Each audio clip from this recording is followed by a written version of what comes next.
Tala Fou o tala o le nei fo ia uli, mai lau le teo Polenisia.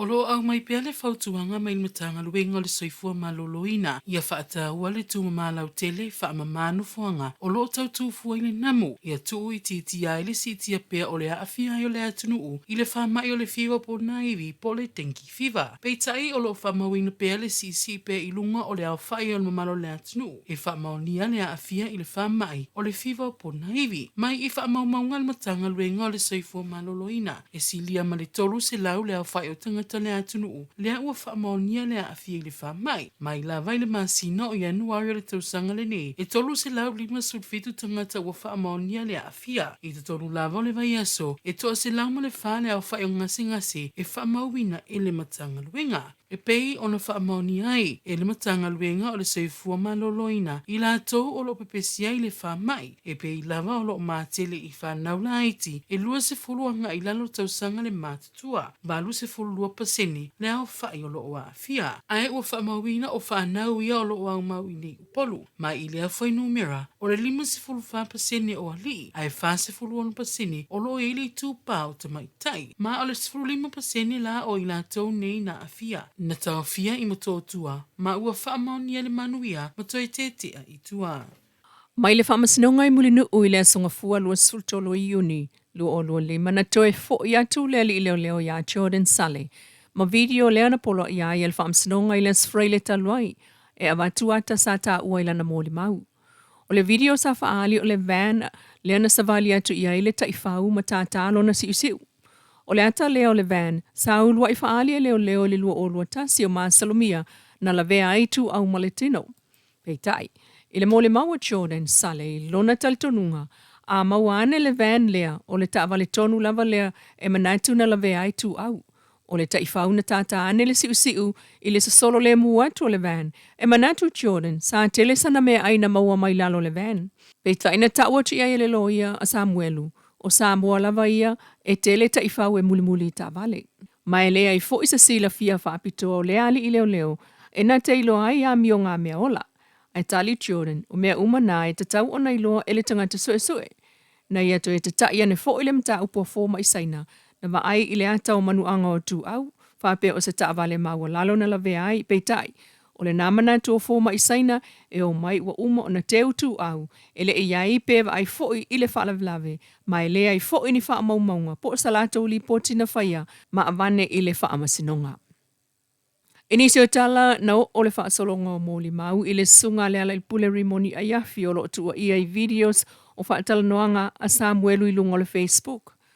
Na tāua wa i nā tu o inga uma Samuelu wha asanga i ale ala, mai te ena le vaenga, o taua e Samuelu na alu i le whale o le ala ma la tala noa, ma taua ne le ala o mei le to alua o Frankie Sala i le taavale, ma tangoi avane le tupe i a teia. Te ena malo se le ala na vaenga o le video o Samuelu. Na toe ta ane leisi vaenga o le video o taua e Samuelu, lo na toe fo i ale ala ma tau i ai olo o ia teia lava le la au. Mai olo i tonu lava o le telefoni, matala o le la tau pulpulenga sa ia pu e le telefoni ma avane ai e le ala leisi tupe i a teia. O lo te ena fo e le ala sana wha upunga ia Samuelu e peo na mōli mau Samuelu. Sa whai atu le ala pe ma whai ona ia tau fia lea mea. Ma avatu ai le tupe i wa whetala ma sa whai i ai. E avatu le ta avale le Land Cruiser ma ia. Ai whai ane le ala se i umal palota. Te ena malo se le ala le na whamtalanga Samuelu e le tupu. Ma ia tau foi. O ia e na te le whai ni fuala au wha saina. Na tangi ane ai foi ma le whaatala sua asa leo leo na whai a Samuelu i le taimi o le susu enga walawa na tupe. Oro te ena foi le ala se tau pulpulenga e whasioti la auli ma olo e peo na mōli mau Samuelu i le video. Sa tau ma whai atu le ala e whamatala le lantou so tanga i leo langa nei.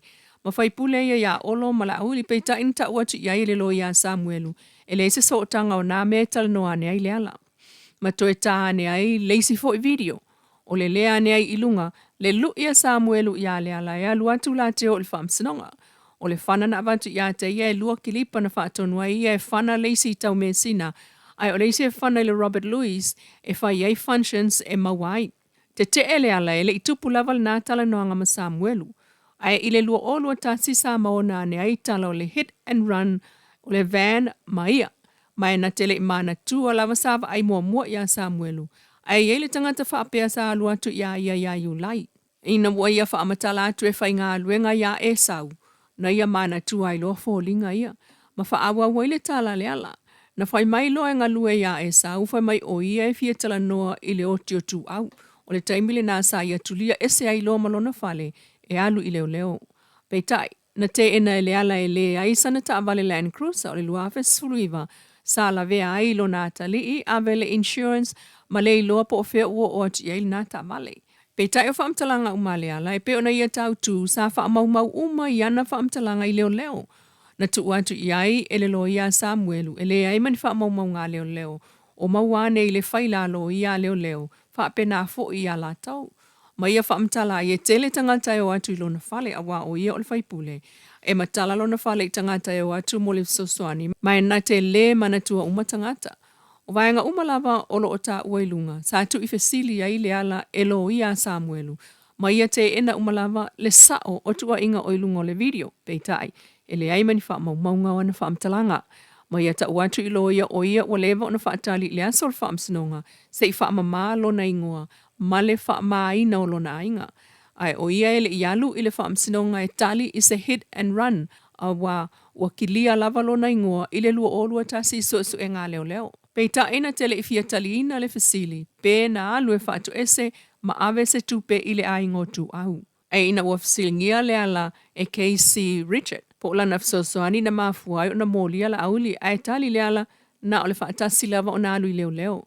Ma tu uatu iai le lo ia Samuel o lau tangi le moi wa fuai o na o mai nei. Peita ina tali le ala. Awe te tua ia u le pepelo. Ma toi whaafo ia tua upu ilo ngutu. You wouldn't like it if I put you as a white trash. You earn respect, you're given respect. Ile ava watu ale ala, ile lo ia Samuelu. Taimile wa te ale afol tolu, an amata le molma wale ala, mai ile te ole se fulu tasi ile tai au, ta au fia ile tu ifisili, an KC Richard Martin ia ale ala, mo se 5 minute. Mamulmulia ne ai fa tu ese le ala saying, I'm truly sorry for being rude to the lawyer. I'll take it back. I say my apology and I won't say it again. Ma fautua i nai loa, ele wha amsino le fionga tala sa atua sa angalo ia, ele wha solonga o lato, sili mal file mu, ma wha umai loa le mōli mau o le ala, ai wala au leisi mōli mau, o le li o ngā lue le ofisa o ta vale afi.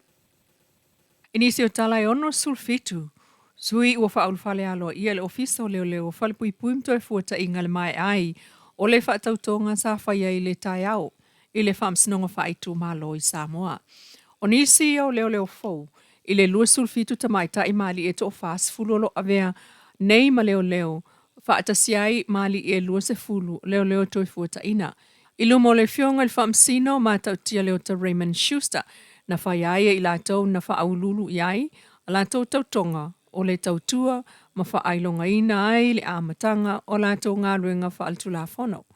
Wha amnatu atu il whamsino i ofisa fau, le tūte mamafa o lo latou tau avea nei, o le avea ma leo leo e sili atu na ilo na o se ngā luenga, o se tau tironga i pui pui altula whono tangata. Ma latou mea tō tina o tsai au na ia i latou e aua na i wha o ngā se lo latou malosi.